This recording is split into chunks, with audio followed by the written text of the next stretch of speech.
فرمائے. اللہ تعالیٰ میرے عزیزیں کو اپنی حفاظت اپنے ہاں نصیب فرمائے. کیونکہ وقت مختصر ہے میں آیت کریمہ تلاوت کی تھی. اللہ پاک جل مجدہ نے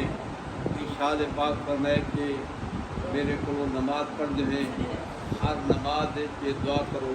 اہدنا الصراط المستقیم. یہ مالک سب کو صراط مستقیم عطا فرما. اللہ ان کی ہدایت کا فرما ان کے گامزن رہن کی توفیق عطا فرما. رب تعالیٰ جل مجدہ بندے خالق کائنات کو سوال کیا کری صراط مستقیم ایک رات اللہ پاک نے ارشاد فرمایا صراط الذین انعمت علیہم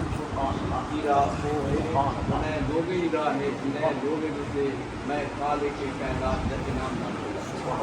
اللہ تعالیٰ نے تیری روح بھی ارشاد فرمایا وضاحت نہیں فرمائی کہ کون لوگ ہیں جنہیں دیتے سارے انعام ہیں. رب تعالیٰ جل مجدہ کے بندے ولا خدا کی کریم صاحب دسا وہ کون لوگ ہیں جن دیتے ہیں خالق کے کائنات کا امنان اللہ پاک نے بے مقام سے ارشاد فرمایا للذین واقعی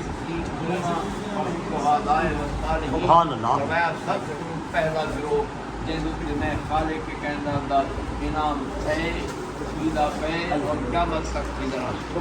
وہ جماعت انبیاء کرام علیہ السلام اور مجھے خالق کے کائنات نے ارشاد فرمایا صدیقین اور صدیقین کی جماعت ہے میں خالق کے کائنات کا انبیاء تو خیر نبی دے صدقے انعام سیدھا رہ گئے سیدھا پہ اور قیامت تک کی طرح جنہیں سے اللہ پاک دے انعام اللہ پاک دے اکرام دی نعمت تک باندھی تھی بلکہ لگاتار مسلسل لمحہ لمحہ انہیں کوئی نعمت اور تیجے مقام سے فرمایا شہداء فرمایا تیجے نمبر سے شہداء اور شہید وہ ہیں جنہیں تیری انعام پاک مالک الملک کا نام